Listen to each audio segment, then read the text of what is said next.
Hello friends, स्वागत है आप सभी का king study group of channels पर। मेरा नाम है किंग और आज हम लोग पढ़ने वाला है हमारा क्लास 11th फिजिक्स का मैकेनिकल प्रॉपर्टीज ऑफ सॉलिड का स्मॉल शॉट्स का पार्ट 3। जैसा कि हम लोगों ने अगले पार्ट में पढ़ा था कि वॉल्यूमेट्रिक स्ट्रेन जो हमारा है वो डेल्टा वी बाई वी होता है। तो आज हम लोग जानेंगे कि वो जो डेल्टा वी है वो पॉजिटिव कैसे होता है और नेगेटिव कैसे होता है। तो आप लोगों को मैं पहले ही बता दूं, जो मेरा डेल्टा वी है वो प्रेशर पर डिपेंड करता है। कैसे डिपेंड करता है वो हम लोग आगे देखते हैं। अगर आपने इससे पहले वाला मेरा शॉर्ट्स नहीं देखा है तो आप जाके वहाँ देख लें, स्मॉल शॉर्ट्स आपको मिल जाएगा मैकेनिकल प्रॉपर्टीज ऑफ सॉलिड्स का। तो सबसे पहले स्टार्ट करते हैं वॉल्यूमेट्रिक स्ट्रेन। जो मेरा वॉल्यूमेट्रिक स्ट्रेन है उसका फॉर्मूला होता है डेल्टा वी बाई वी। तो यहाँ पे क्या लिखा है, delta V is equals to V final minus V initial. मतलब कि जो मेरा डेल्टा वी है, डेल्टा वी किसको कहते हैं, final volume minus initial volume. जब दोनों को मैं घटाता हूँ तो जो मेरे पास वॉल्यूम आता है उसको मैं कहता हूँ delta we. Delta we means change in volume, volume में कितना चेंज आया। आगे हम लोग देखते हैं जो मेरा डेल्टा पी है वो पॉजिटिव होता है। कब पॉजिटिव होता है, जब मेरा पीओ जो है, मतलब जो बाहर का प्रेशर है वो अंदर के प्रेशर से ज़्यादा हो। जब मेरा बाहर का प्रेशर अंदर के प्रेशर से ज़्यादा होता है तो मेरा पीओ क्या होता है, पॉजिटिव मेरा जो प्रेशर है वो पॉजिटिव होता है। और जब मेरा प्रेशर पॉजिटिव होगा तो मेरा वॉल्यूम क्या होगा, नेगेटिव होगा।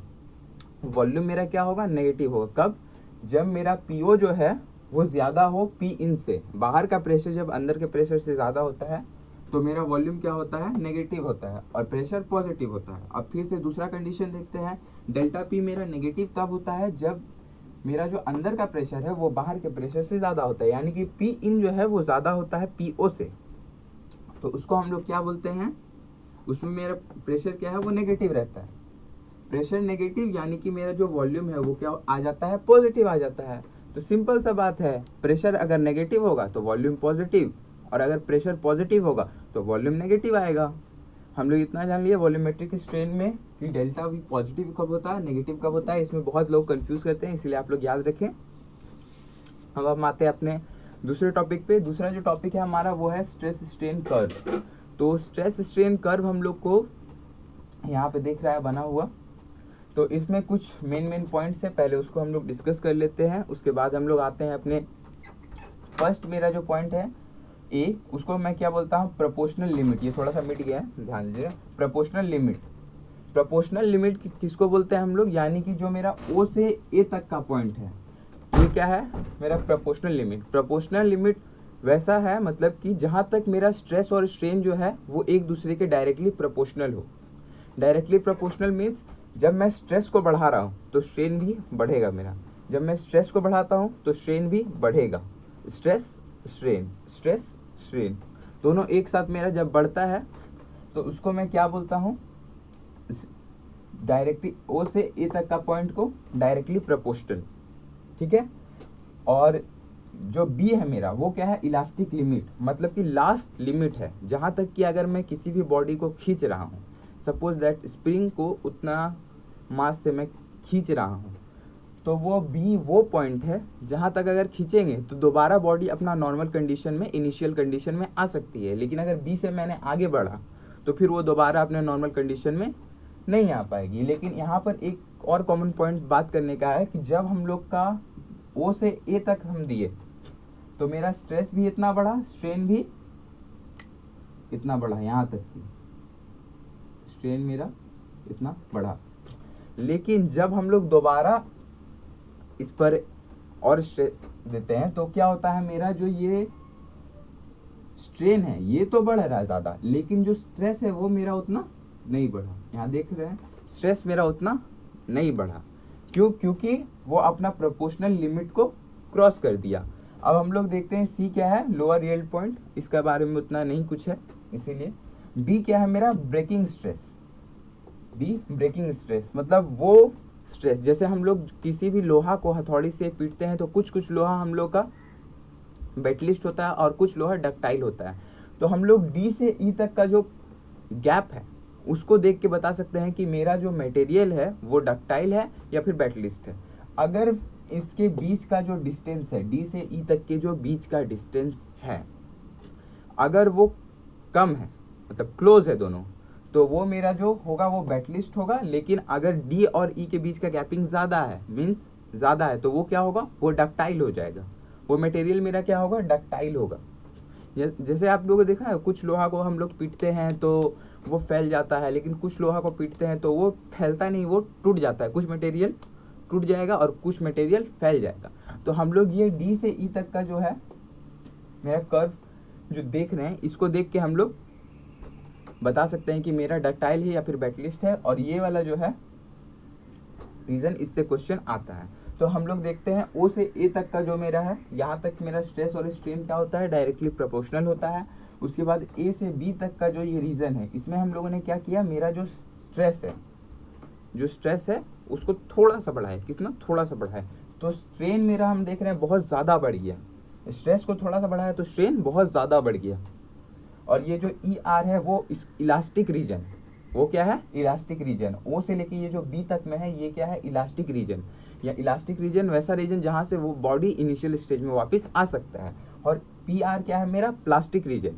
प्लास्टिक रीजन यानी कि जहाँ पर बॉडी अगर चला गया तो दोबारा इनिशियल स्टेज में वापस नहीं आ पाएगा। मैं कितना भी उसको कम लोड दूंगा, लेकिन अब वो खींचेगा। वो क्या करेगा, खींचता ही जाएगा, स्ट्रेन बढ़ता ही जाएगा, स्ट्रेन अब कम नहीं होगा।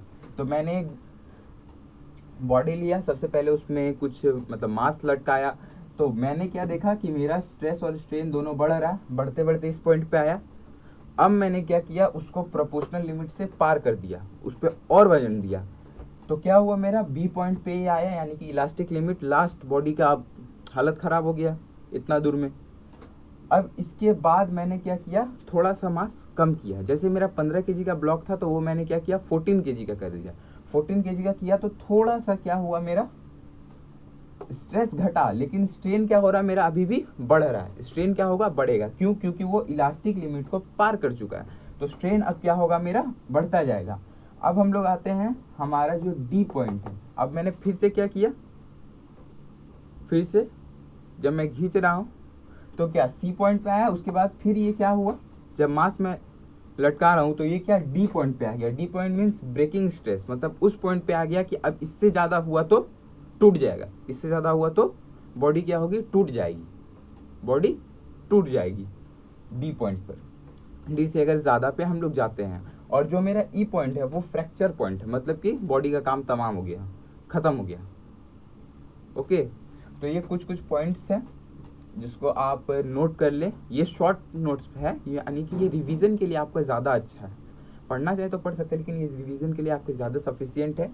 इसीलिए इतना चीज़ अगर आपके दिमाग में है तो स्ट्रेस स्ट्रेन कर्व खत्म हो चुका है। अब हम लोग आते हैं, हमारा जो अलग टॉपिक है उसको कहते हैं modulus of elasticity. Modulus of elasticity stress strain curve का ही एक पार्ट है, जिसको आप देख सकते हैं the ratio of stress to strain. यानी कि 0 से लेके ए तक का जो रीजन का मेरा बात है, मतलब यहाँ क्या 0 से लेके ए तक के रीजन की बात की जा रही है। जब तक स्ट्रेस स्ट्रेन के डायरेक्टली प्रोपोर्शनल होता है, स्ट्रेस स्ट्रेन के डायरेक्टली प्रोपोर्शनल होता है, उस टाइम उसका जो रेशियो है उसको हम लोग क्या बोल सकते हैं, मॉड्यूलस ऑफ इलास्टिसिटी।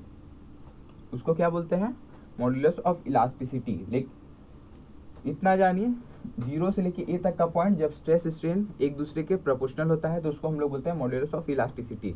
इसका 3 पार्ट होता है जो कि हम लोग अपने नेक्स्ट वीडियो में देखेंगे। Young's modulus of elasticity, shear modulus और बल्क मॉड्यूलस। इनको डिनोट भी कर सकते हैं गामा से, ईटा से, के से और बीटा से।